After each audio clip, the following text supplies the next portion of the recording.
안녕하세요. 이제 벌써 40대 아주머니가 된 주부입니다. 아이도 둘을 키우고 있고요. 이제는 아이들도 좀 크고 좀 여유가 있는 생활을 하고 있습니다. 아이들 학교 보내고 청소기 돌리기 전에 잠깐 커피 한 잔을 하는데 갑자기 옛날 일이 떠올라 혼자 풋 하고 웃고 말았네요. 여기 사연을 종종 들으면서 다른 분들 살아간 이야기를 접하고 있습니다. 저도 보답하고자 제 사연을 하나 보내드리도록 하겠습니다. 저는 한때 꽤 잘 나가는 직장 여성이었습니다. 그러다 보니 결혼하면 하는 거고 아니면 말지 않는 생각을 하고 있어요. 그렇다고 비혼주의자는 아니고요. 굳이 결혼에 목숨 걸면서 꼭 해야지 하는 걸 안 했다는 이야기예요. 그러다 보니 연애도 다양하게 있어요. 저 좋다는 남자들은 일단 다 만나봤고요. 그렇다고 모든 남자 다 깊게 사귀진 않았어요. 연애는 신중하게 결정했어요.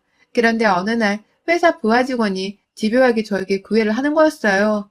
대리님, 한 번만 만나주세요. 제발 기회라도 주세요. 왜 나만 안 되는데요? 아니, 글쎄, 절대 안 된다니까? 나 연하는 질색이야. 그리고 사내연애는 더더욱 안 돼. 너 내 앞길 막을 일 있니? 다른 데서 알아봐. 아직 얼굴에 젖살도 붙어있는 애가 어디서 누님한테 들이대. 심지어 저보다 4살이나 연하였어요. 저는 연하는 절대 안 사귄다는 주의였어요. 제 이상형이 내가 존경할 만한 사람이었어요. 그러다 보니 대부분 나이 지긋한 분이거나 유부남이 대부분이었죠. 어떻게 괜찮은 남자들은 다 유부남이었어요. 그러다 보니 만나는 남자들이 다 시시해 보였죠. 하물며 연하는 더더욱 싫었어요. 그 부하 직원은 정말 집요하게 저에게 구애를 해왔습니다.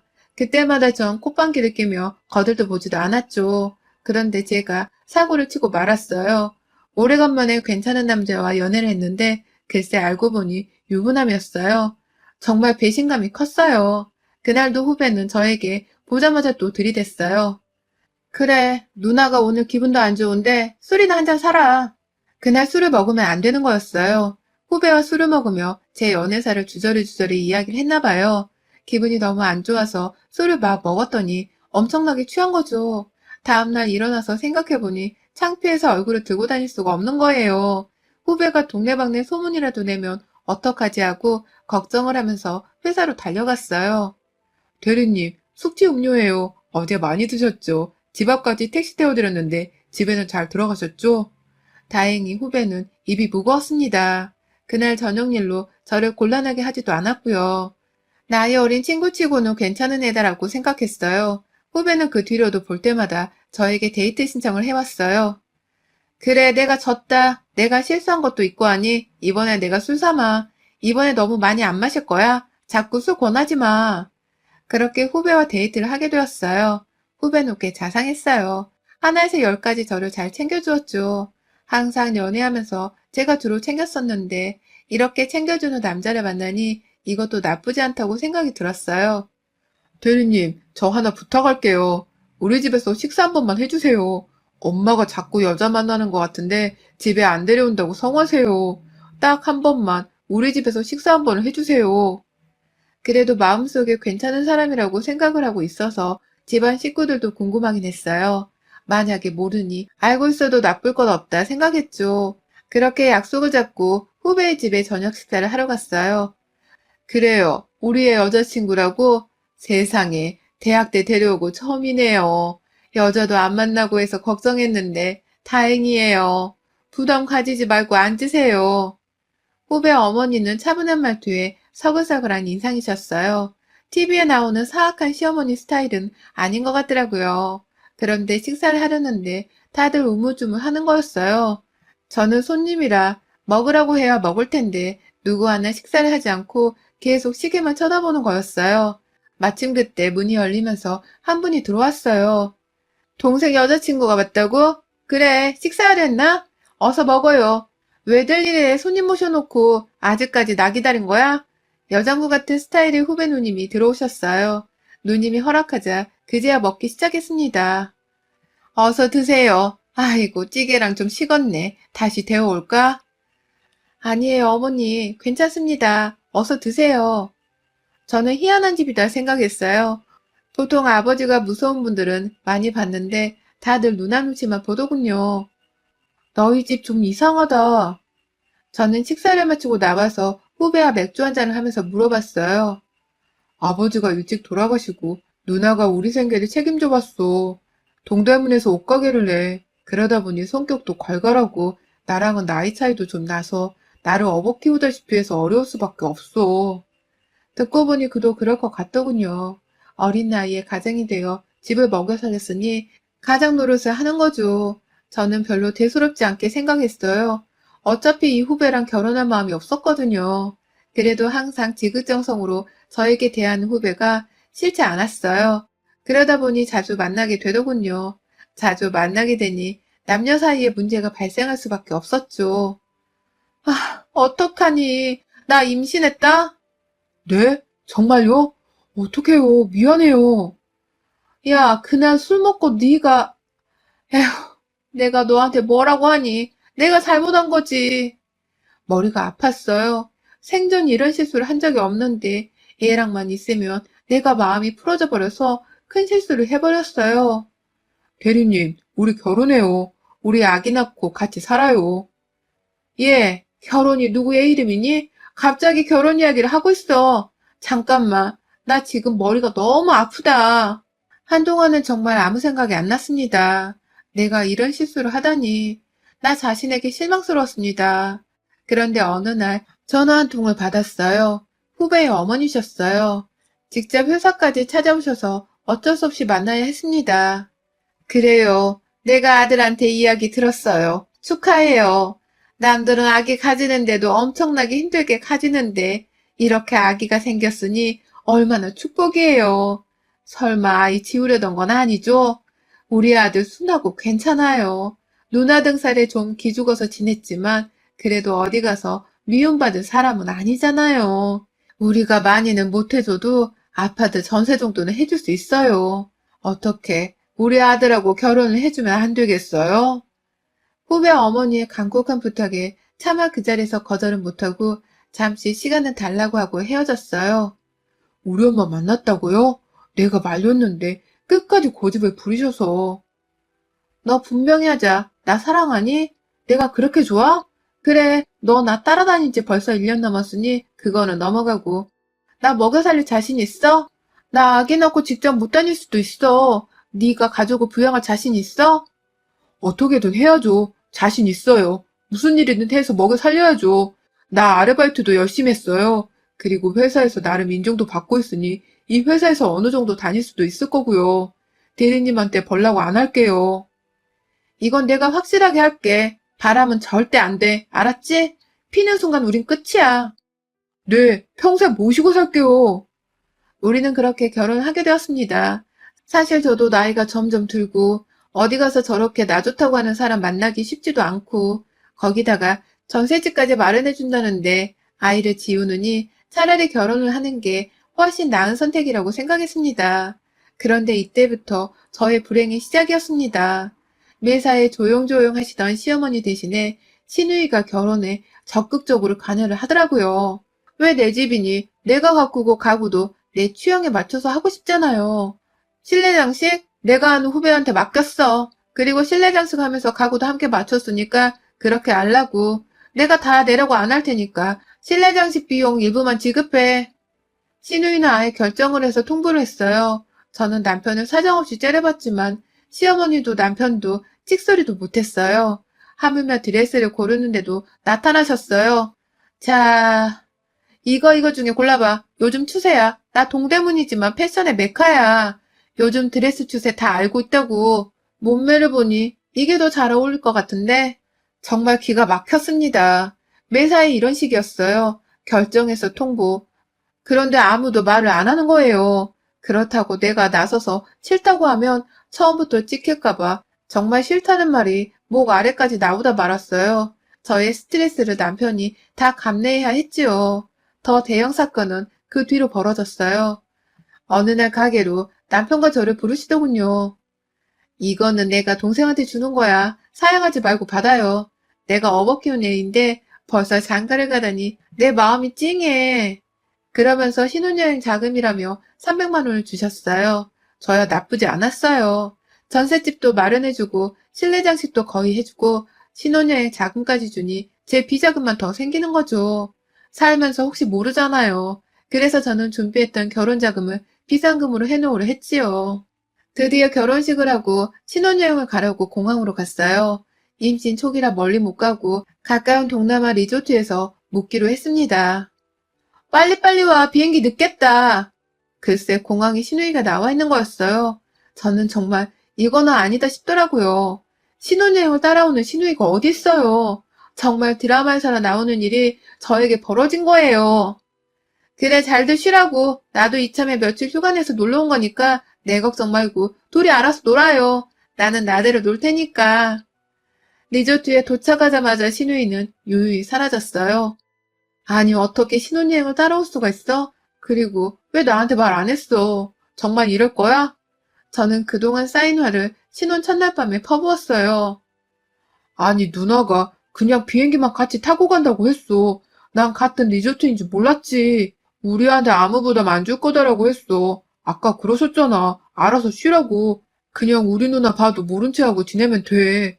그리고 자기야, 사실 전셋집이랑 실내 장식이랑 거진 누나가 도와준 거야.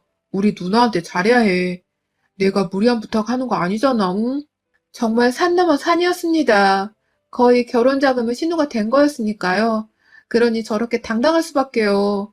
저의 신혼여행은 그날로 끝났습니다. 알아서 논다던 신우이는 저녁에 심심하다며 같이 밥을 먹자고 남편을 데리고 둘이 술집도 갔습니다. 신혼여행이 가족여행이 돼버린 거죠. 저는 입덕까지 해서 리조트 방에 온종일 누워만 있어야 했어요. 그래도 다행인 건 바빠서인지 매사에 꼬장꼬장하게 굴지는 않으셨어요. 다만 자기 멋대로 하는 성격 때문에 저를 아주 곤란하게 했습니다. 어느 날 몸이 너무 안 좋아 휴가를 내고 집에서 쉬고 있는데 갑자기 문 열리는 소리가 나는 거예요. 저는 남편이 왔나 하고 내다봤어요. 그런데 신우이가 들어오고 있는 거예요. 왜? 계속 속이 안 좋아? 내가 잘 아는 전복집에서 전복죽 사왔어. 이거라도 어서 먹으라고. 아니, 우리 집 번호를 알고 있는 거예요. 너무 당연하게 문을 열고 들어오는 모습에 저는 정말 할 말을 잃었습니다. 그 뒤로도 수시로 드나들며 온갖 과일이며 먹을 것을 사다가 냉장고에 넣어놓았어요. 저는 회사에서 퇴근하고 돌아오며 뭔가 집에 하나씩 바뀌어 있는 모습에 정말 할 말을 잃었어요. 이건 도저히 아니다 싶어서 저 이런 말씀 드리는 게 죄송한데요. 저에게 신경 써주는 거 너무 감사드려요. 그런데 아무 노크나 연락도 없이 문을 발칵발칵 열고 들어오셔서 제가 얼마나 놀라는지 몰라요. 제발 오시기 전에 연락이라도 좀 하고 오셨으면 좋겠어요. 저는 최대한 예의 있게 이야기를 드렸어요. 아, 그래? 미안. 이거 내가 큰 실수를 했네. 내가 성격이 좀 급해서 그래. 우리 동생 집이라고 생각하고 편하게 한다는 게 자네 생각까지는 못했네. 미안. 앞으로 조심할게. 그런데 더 문제는 그 뒤로부터였어요. 아예 저랑 대화도 잘 안 하셨어요. 물론 집에도 아예 안 오시고요. 전해줄 게 있으면 남편한테 전화해서 가져가라고 하시더라고요. 이렇게 나오니 제가 더 무서운 거예요. 자기야, 혹시 누님 화나신 거야? 요즘 나한테 말도 잘 안 거시네. 전에는 집에도 가끔 들리셨는데 아예 안 오시고.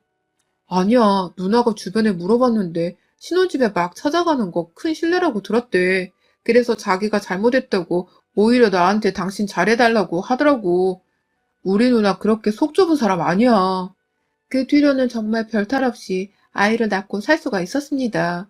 물론 그 뒤로도 신우이는 저와 잘 마주치질 않아서 항상 가시방석 같았어요. 아이를 낳자 시어머니가 수시로 와서 도와주었는데 신우이는 한 번 오더니 내가 있는 데가 먼지가 많아서 아이한테 해로울 것 같아 사진이나 자주 보내달라고 하고 나가버리셨어요. 저는 정말 이 사태를 어떻게 하면 풀지 하고 고민을 안 할 수가 없었어요. 그 뒤로 있는 일들이 더 나를 힘들게 했어요. 아이를 출산하고 얼마 안 돼 추석이었어요. 그래도 명절이니 이것저것 준비를 하려고 했어요. 명절 준비한다고? 출산한 지 얼마나 됐다고 그래. 아니야. 이번 명절은 그냥 지나가자고. 집에서 쉬어. 나랑 엄마랑 어디 온천이라도 다녀오려고 그래. 그냥 푹 쉬어. 정말 큰일은 그 뒤로 일어났어요. 곧 시아버지 제사가 돌아왔습니다. 그래도 제사는 지내야 했기에 시어머니와 상의해서 우리 집에서 지내기로 했어요. 제사가 많지도 않고 아들 집에서 지내는 게 당연해서 제가 한다고 했어요. 제사? 내가 지낼 건데? 왜 딸은 자식 아닌가? 내가 지낼 테니 신경 쓰지 말라고. 아빠랑 각별해서 내가 꼭 지내드리고 싶어서 그래. 그냥 시간 맞춰서 늦지 않게 제사나 지내러 오라고. 저는 정말 찍혀도 단단히 찍혔거나를 느꼈어요. 왜 여자는 여자가 안다고 하잖아요. 도대체 이 난관을 어떻게 헤쳐나가야 하나 매일 고민이 되더라고요. 남편한테 물어봐도 아무 문제 없다는 대답만 들었기에 더 답답했습니다. 그러던 어느 날이었어요. 신우이가 조용히 할 말이 있다며 부르시더군요. 저는 드디어 올 것이 왔다고 느꼈어요. 목소리가 전과는 다른 목소리였거든요. 뭔가 중요한 할 말이 있는 듯한 목소리였어요. 저 말이야, 내가 뭐 좀 물어봐야겠는데, 네, 말씀하세요. 저는 마음의 준비를 단단히 했어요. 불호령이 떨어져도 들을 자신이 있었습니다. 내가 하는 말, 엄마나 동생한테는 비밀이야. 내가 어디 가서 물어보기도 힘들고 해서, 그래도 가족이니까 물어보는 거야. 네, 말씀하세요. 남자랑 어떻게 사귀는 거야? 왜 있잖아. 언제부터 사귀는 거야? 그냥 몇 번 만나면 사귀는 거가 되는 건가? 저는 갑작스러운 신우이의 말에 무슨 영문인지 몰랐어요. 저 갑자기 남자라니요? 아니, 에이, 내가 남자를 한 명 사귀는 것 같은데 이게 사귀는 것인지 아닌지 나도 알 수가 없어서 어디 가서 물어볼 수가 있어야지. 저는 신우이의 말에 박장대소 할 뻔했어요. 그날 우리는 꽤 많은 대화를 해야만 했어요. 사실 나 남자를 한 번도 안 사귀어봤어. 정말 가족만을 위해 살아왔지. 나 좋다고 하는 사람도 꽤 있었는데 거들떠 보지도 않았어. 그런데 동생도 결혼하고 나니 나도 마음의 여유가 생겼나 봐. 처음으로 괜찮은 남자를 만났는데 왜 있잖아. 진도. 그래, 진도라고 한다며? 그게 안 나가. 내가 싫은 건가? 신우이는 남자를 사귀어 본 적이 한 번도 없답니다. 그러니 남자에 대해선 정말 아무것도 몰랐어요. 그건 아마 빈틈을 안 줘서일 거예요. 조금 빈틈을 주셔야 해요. 이를테면 술에 취한 척 한다던가, 가녀린 척 한다던가. 아니, 그걸 어떻게 해? 이미 내가 더 술을 잘 먹는데. 그리고 가녀린 척이라니? 아, 정말 남자 사귀는 게 이렇게 어려운 일인 줄 몰랐네. 신우이는 정말 남자에 대해서 하나도 몰랐습니다. 우리는 그 뒤로도 수시로 만나 신우이의 사랑작전에 갖은 조언을 다 해주었습니다. 그렇게 자주 만나고 대화를 해보니 신우이는 정말 단순한 성격일 뿐이지 결코 나쁜 마음을 가지고 있지 않다는 것을 느낄 수 있었습니다. 내 기준에서만 신우이를 바라보니 오해를 하고 있었던 거죠. 그래, 그래. 여기까지는 잘 된 것 같아. 근데 결정적으로 왜 그거 모텔 가는 거 그거는 어떻게 해야 해? 그리고 가서 어떻게 해? 정말 남자에 대해서는 순수한 사람이었습니다. 저의 조언이 잘 통했는지 신우이는 40이 넘어서 결혼식을 올리려고 합니다. 물론 제 드레스를 고를 때처럼 제가 드레스를 골라주었고요. 지금도 신부대기석을 가봤는데 바들바들 떨고 있더라고요. 아, 이게 뭐라고 이렇게 떨리냐? 나 막 도망가고 싶고 그래. 아, 심장이 왜 이렇게 뛰지? 그래도 여자는 여자인가 봐요. 천하의 신우이가 결혼식을 앞두고 바들바들 떨고 있답니다. 세상에 참 많은 사람이 있죠. 하는 행동으로 인해 오해를 받은 사람들도 있고요.